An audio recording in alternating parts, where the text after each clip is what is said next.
Good morning बच्चों, नमस्कार दोस्तों। मैं आपका नरेंद्र कुमार। चलो बेटा, मैंने आपसे एक प्रॉमिस किया था। इस प्रॉमिस में मैंने आपको बताया था कि भैया मैं आप लोगों की वो प्रैक्टिस कराऊंगा जो हमारे लास्ट ईयर हमारे हरियाणा के जो एग्जाम्स हुए थे उन पेपरों की हम प्रैक्टिस करेंगे यहाँ पर, ताकि आप लोगों को पता चल जाए किस तरह से पेपर में क्वेश्चंस डाले जा रहे हैं और उनको कैसे सोल्व करना है।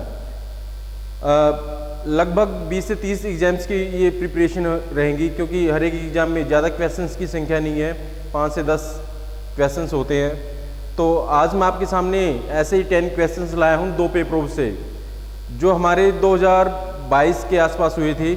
एक तो कमांडो विंग का है पुलिस वाला, दूसरा कांस्टेबल का बेटा, दोनों ही पुलिस के एग्जाम्स हैं।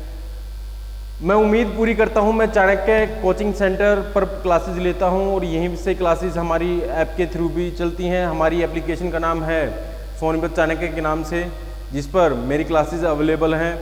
जो कोई भी स्टूडेंट इन क्लासेस का फ़ायदा उठाना चाहता है तो इस एप्लीकेशन को डाउनलोड कर सकता है और एक मिनिमम फीस स्ट्रक्चर पर इन क्लासेस को डेली बेटा देख सकता है। इस ऐप पर ये क्लासेस आपकी रिकॉर्डेड फॉर्मेट में भी रहेंगी, यानी जो बच्चा ऑन द स्पॉट नहीं देख पाया, लाइव क्लासेस नहीं देख पाया, तो बाद में इन क्लासेस का फ़ायदा उठा सकता है, राइट।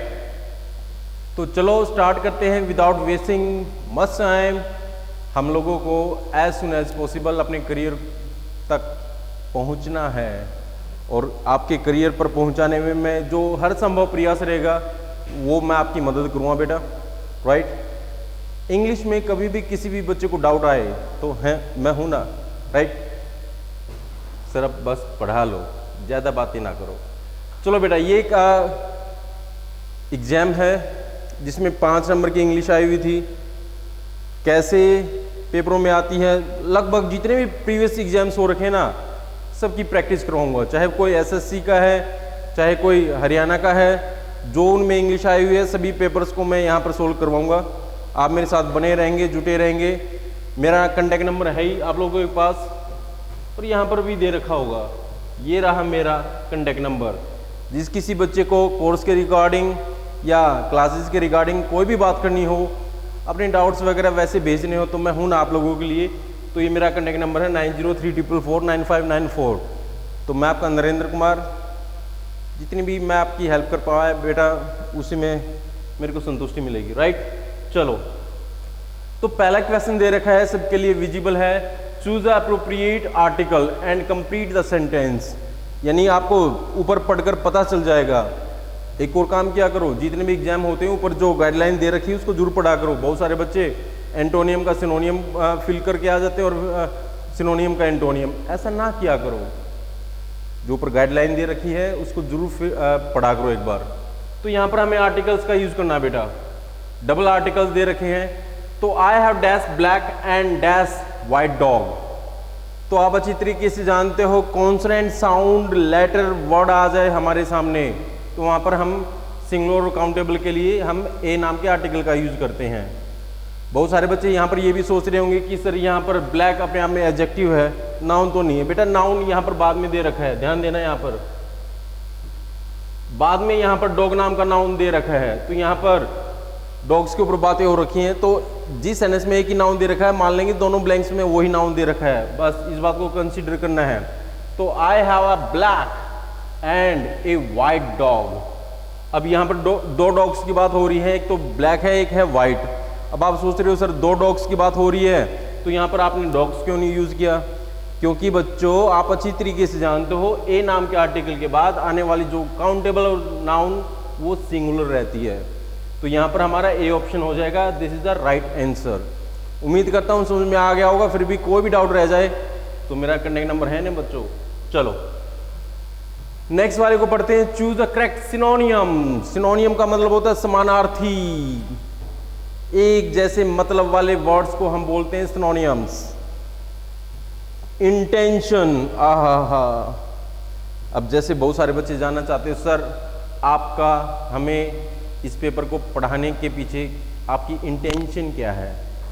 मेरी इंटेंशन है कि जो भी बच्चा मेरे से क्लासेस लेता है या जो भी बच्चा मेहनती है वो एज सुन एज पॉसिबल अच्छा स्कोर करे, खासकर इंग्लिश में। कम से कम कोई बच्चा इंग्लिश की वजह से एग्जाम में ना रहे।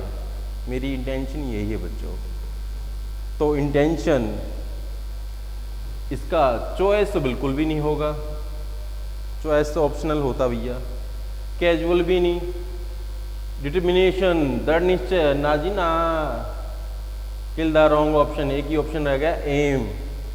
आप लोगों का भी जो आपके लोगों की जो इंटेंशन इंग्लिश पढ़ने की या जो आपका एम है, टारगेट है, वो क्या है? Government job. तो B is the right answer. उम्मीद करता हूँ समझ में आ रहा होगा। बड़े आसान आसान से क्वेश्चन आते हैं। Choose a word which is most opposite. Opposite बोले तो एंटोनियम। यहां पर हमें एंटोनियम यानी विपरीतार्थी बताना बच्चों। Antique, what a antique piece यार, सुना होगा आपने ये डायलॉग। म्यूजियम वगैरह जाते हो बच्चों तो वहां पर बहुत सारी एंटिक चीजें आपको मिलती हैं। एंटिक का मतलब होता है पुराना, राइट। तो ध्यान देना, यहां पर इसका हमें एंटोनियम बताना है, विपरीतार्थी बताना है। एंटिक पुराना होता है, एज्ड भी पुराना होता है, ट्रेडिशनल जो रीति रिवाज वाला होता है ना जी ना, हिस्टोरिक ऐतिहासिक ना जी ना। तो एक ही ऑप्शन बचता है बच्चों, न्यू। तो new is our right answer. तो ये इसका आंसर हो जाएगा न्यू। एक एक बात को बड़ी आसान तरीके से जाना करो। Nothing is impossible. कम से कम इंग्लिश में ऐसी कोई बात नहीं है जो आप ना समझ सको, right. Come two point now, चलो आगे देखते हैं। Choose a correctly spelled word from the following. अब भैया करप्ट की स्पेलिंग तो सभी मोस्टली बच्चों को आती होगी यार। CURR, ना जी ना, ना जी ना, ना जी ना। एक में ओ होता है, लास्ट में यू मिलेगा। Corrupt, corrupt, this is the right answer. थोड़ा सा प्रोनाउंसिएशन में थोड़ा सा चेंज कर लो, प्रोनाउंसिएशन थोड़ी सी खराब होगी लेकिन स्पेलिंग सही हो जाएगी, राइट। मैं ये नहीं कह रहा कि आप लोग अपनी प्रोनाउंसिएशन को खराब करें, लेकिन स्पेलिंग को याद करने के लिए वर्ड्स की टुकड़े कर लो। CUR, करप्ट, करप्ट, किसी में कॉम्बिनेशन बन नहीं रहा है।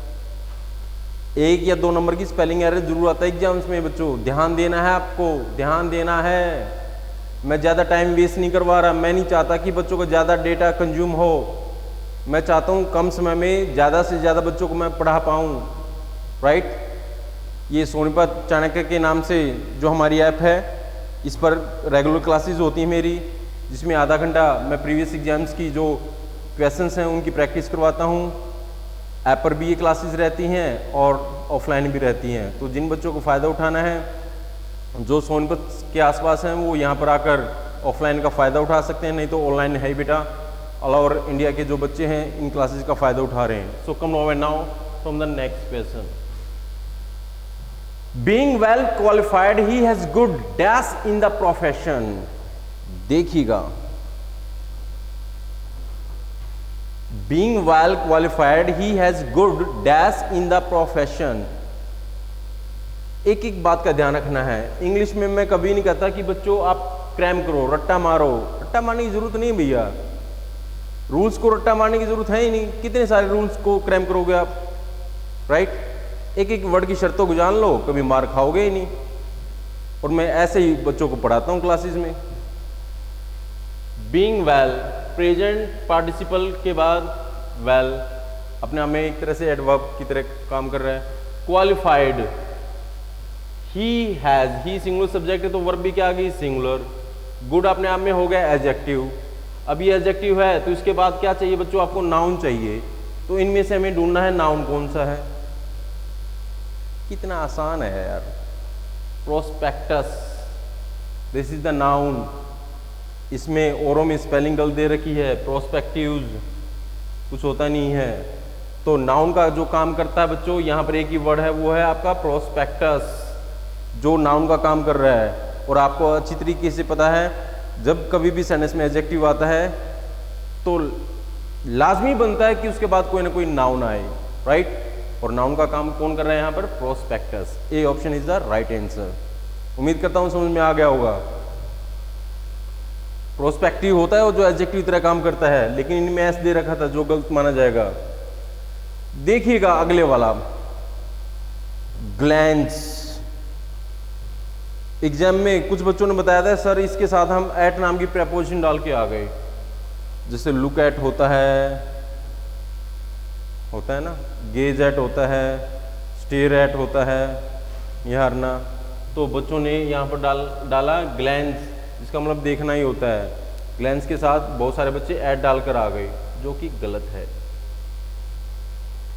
He was in hurry, वो जल्दी में था भैया, जल्दबाजी में था। And just glanced dash the letter.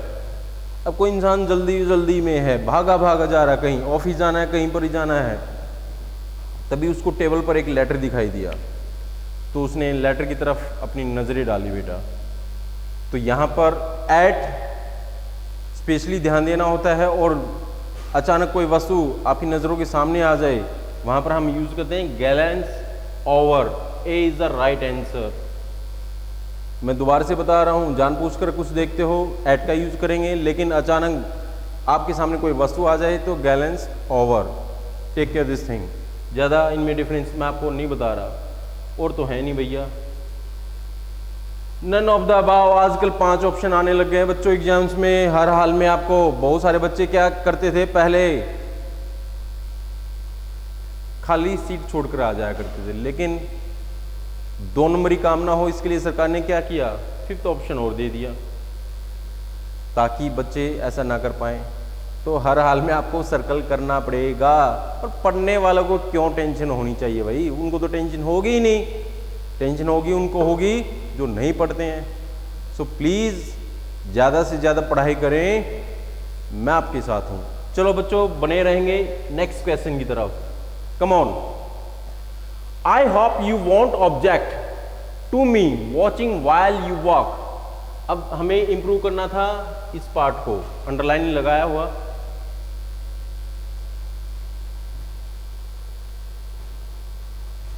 इस पार्ट को हमें अंडरलाइन करना था, टू मी वॉचिंग। अब बहुत सारे बच्चे सोच रहे होंगे सर आई प्लूरल सब्जेक्ट है तो प्लूरल वर्ब आ गई, यू है सब्जेक्ट तो विल नॉट की शॉर्ट फॉर्म आ गई, ऑब्जेक्ट अपने आप में वर्ब आ गई, मेन वर्ब है। उसके बाद आ गया टू, टू एक प्रेपोजिशन की तरह काम कर रहा है। उसके बाद ऑब्जेक्टिव चेहरा प्रोनाउन का, बिल्कुल सही ना जी ना। अब ये प्रोनाउन का काम कर रहा है जो ऑब्जेक्ट की तरह ट्रीट किया जा रहा है, तो ये अंकल जी यहां पर क्या कर रहे हैं, वॉचिंग, ये भी तो अपने आप में एक ऑब्जेक्ट है, ये भी तो ऑब्जेक्ट है बच्चों। वॉचिंग वर्ब में आईएनजी जब भी काम करेगा नाउन की तरह, उसको हम बोलते हैं जेरेंड। क्या बोलते हैं बच्चों, जेरेंड, जो नाउन ही मानते हैं हम इंग्लिश में।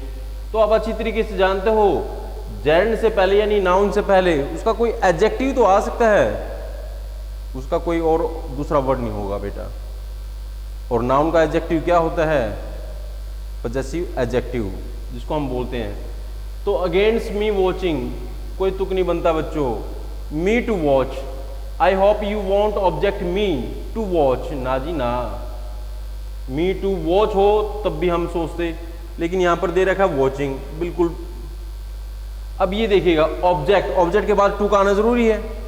ऑब्जेक्ट टू ये हो गया आपका पजेसिव एडजेक्टिव, और उसके बाद ये आ गई आपकी नाउन। वर्ब में आएंगी जब भी काम करेगा एडजेक्टिव का, वह उसको हम मानेंगे जेरेंड। आप जानते हो जो नाउन की तरह काम करता है उससे पहले एडजेक्टिव है, उसके बाद उससे पहले टू है। तो यही इसका सही आंसर है बेटा, क्योंकि पजेसिव एडजेक्टिव के बाद जब भी वर्ब आ जाए उस वर्ब में हमें हर हाल में आईएनजी डालना पड़ेगा उसको जेरेंड या नाउन बनाने के लिए। तो this is the right answer. I hope you won't object to my watching while you work, यानी मेरे को पूरी उम्मीद है तुम ऑब्जेक्ट नहीं करोगे मेरा to my watching while you work, TV देखने के लिए जब तुम काम करते हो। तो this is the right answer C. About me watching to आना जरूरी है ऑब्जेक्ट के बाद, इसलिए ये भी नहीं होगा। और नो इंप्रूवमेंट का तो कोई तुक है ही नहीं, राइट। उम्मीद करता हूं समझ में आ गया होगा। नेक्स्ट देखिएगा, शाबाश, I won't let you down.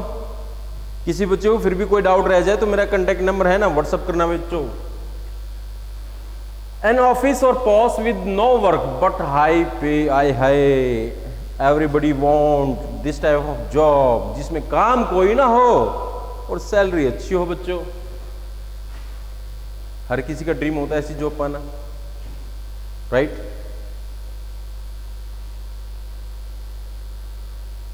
जो निठल्लापन है ना वो इंसान की आदत को बिगाड़ देता है,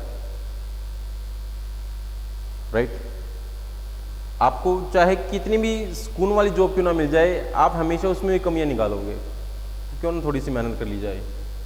तो एक ऐसा ऑफिस या एक ऐसी जॉब जिसमें काम कुछ ना करना पड़े लेकिन सैलरी अच्छी हो भैया। अब हॉनोरेरी दे रखा है पहले वाला वर्ड, ये दो ही वर्ड हैं इसके, these are the wrong options.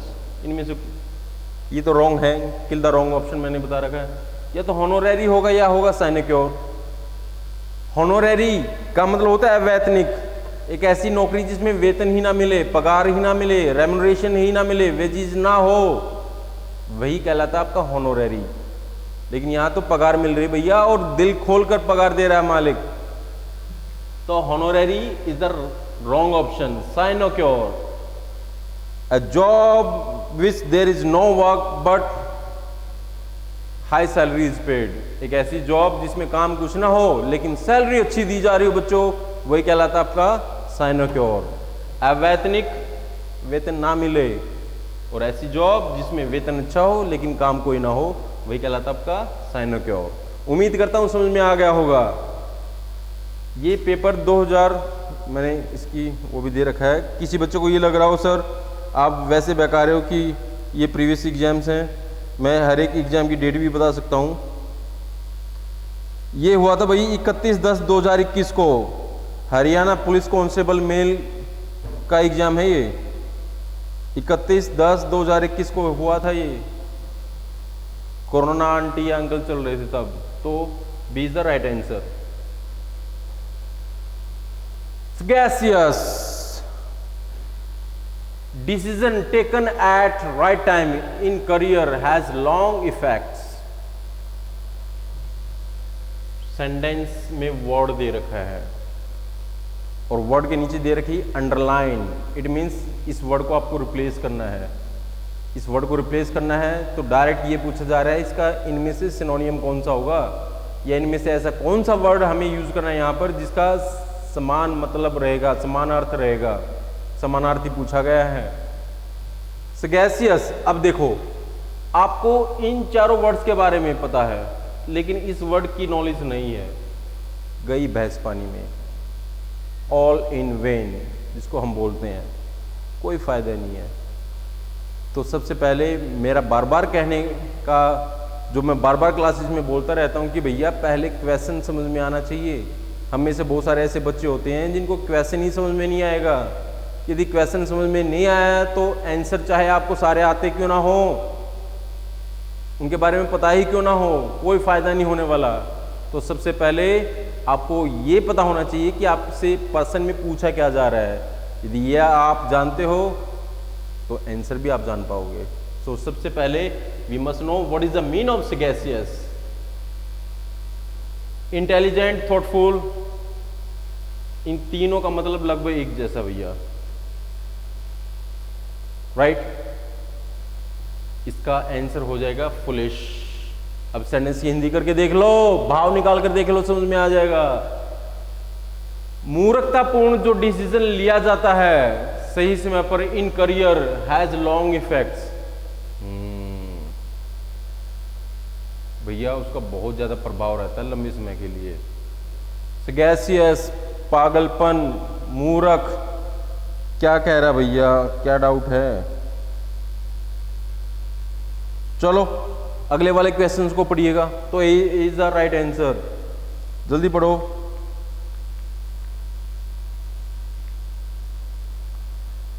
शाबाश।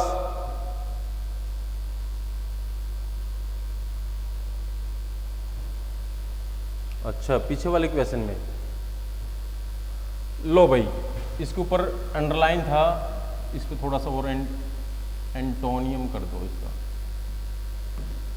वो मिसप्रिंट हो रखा है। सगैसियस का मतलब होता है बच्चों, दोबारा से इसके बारे में बताना चाहूंगा, इस क्वेश्चन के ऊपर दोबारा से आ जाओ। सगैसियस का मतलब होता है एक तरह से जो माइंडेड होता है, माइंडेड बोले तो बुद्धिमान।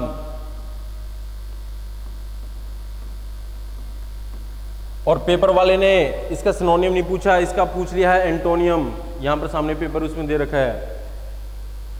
तो सगैसियस का मतलब होता है बुद्धिमान, और हमें इसका बताना है इसका एंटोनियम। तो ध्यान से देखिएगा, सगैसियस डिसीजन टेकन, जो बुद्धिमानी भरा जो डिसीजन लिया जाता है सही समय पर, उसका बहुत ज़्यादा इफेक्ट होता है। तो इंटेलिजेंट सेम, मतलब थॉटफुल भी सेम। तो इस तरह से हमारा जो एंटोनियम हो जाएगा वो हो जाएगा बेटा foolish. A is the right answer. मैंने देखा नहीं था, मैंने माना कि इसका भी सिनोनियम ही होगा, लेकिन सामने जो जिससे प्रिंट करवाएं उसमें एंटोनियम दे रखा है। थैंक यू आशीष, एक आशीष नाम का लड़का है, उसने बताया भाई। चलो, तो सगैसियस बोले तो बुद्धिमान ही भरा हुआ, तो इसका एंटोनियम हो जाएगा फुलिश। नेक्स्ट क्वेश्चन देखिएगा, यहां पर अंडरलाइन दे रखा भाई।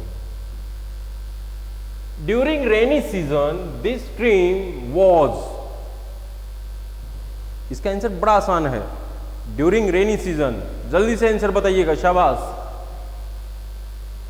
देखो सिंपल सी बात है, दिस स्ट्रीम ये है नॉन डूअर, और जिस सेंटेंस में नॉन डूअर पहले आ जाएगा वो होगा सेंटेंस पैसिव वॉइस का।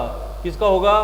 पैसिव वॉइस का। और पैसिव वॉइस में क्या होता है? वॉज वर्ब के बाद या तो बीइंग के साथ वर्ब की थर्ड फॉर्म आती है, या डायरेक्ट आती है वर्ब की थर्ड फॉर्म। अब यहां पर बीइंग दे नहीं रखा, तो हमें डायरेक्ट ढूंढना है वर्ब की थर्ड फॉर्म। तो ओवरफ्लोड, ये भी वर्ब की थर्ड फॉर्म होती है। ओवरफ्लो, ओवरफ्लोन, ओवरफ्लोइंग, ये तो रॉन्ग ऑप्शन है, ये तो आएंगे ही नहीं। अब आपके सामने तीन ऑप्शंस हैं, ओवरफ्लोड या ओवरफ्लोन। जब किसी भी चीज से, नदी से या कहीं से भी पानी ऊपर से होकर बहता है तो वह ओवरफ्लोड होता है बेटा थर्ड फॉर्म के तौर पर। तो A is the right answer. तो during rainy season this stream was overflowed हो जाएगा, ओवरफ्लोन नहीं होता। बहुत सारे बच्चे इस वर्ब को ही थर्ड फॉर्म मान लेते हैं, जो कि गलत मानी जाती है। ओवरफ्लोड हो जाएगा इसका, राइट। तो ओवरफ्लोड, तो A is the right answer. अगला देखें, शाबाश। अच्छा 10 क्वेश्चन हो गए, 10 क्वेश्चन हो गए हैं भैया। सुमित क्या कह रहा है? शाबाश। अरे सर कौन सा पेपर है भाई? मैंने बता रखा है कौन सा पेपर है।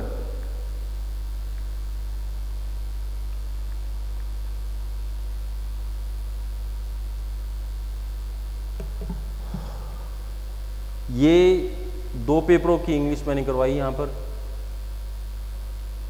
एक 2021 में हुआ था, कमांडो विंग का एग्जाम है, राइट। दूसरा पुलिस कांस्टेबल का है, जो 30/10/2021 में हुआ था। ऐसे ही मैं एग्जाम्स जो प्रीवियस ईयर्स में हो रखे हैं भाई, उनको लेकर आता रहूँगा। आप लोगों को मेरे साथ बने रहना है, राइट। और चाणक्य, सोनीपत चाणक्य के नाम से ऐप है, उस पर आप जुड़ सकते हो मेरे से रेगुलर क्लासेस के लिए, राइट। वहाँ पर रेगुलर क्लासेस चलती हैं, और साथ साथ आधे घंटे की डेली मैं प्रीवियस ईयर्स के जो एग्ज़ाम हो रखे हैं उनकी प्रैक्टिस करवाता हूँ। 8:30 से 9 मॉर्निंग में रहती है वो क्लास, यूट्यूब पर रहती है, राइट। तो जो भी बच्चा मेरे से जुड़ना चाहता है बेटा, इंग्लिश में मैं आपकी टेंशन आने नहीं दूंगा, ये मेरा प्रॉमिस आप लोगों से। बस रेगुलर क्लास लेते रहें, खुश रहो, पढ़ते रहो, चहकते रहो। थैंक यू बच्चों, love you lot, bye bye.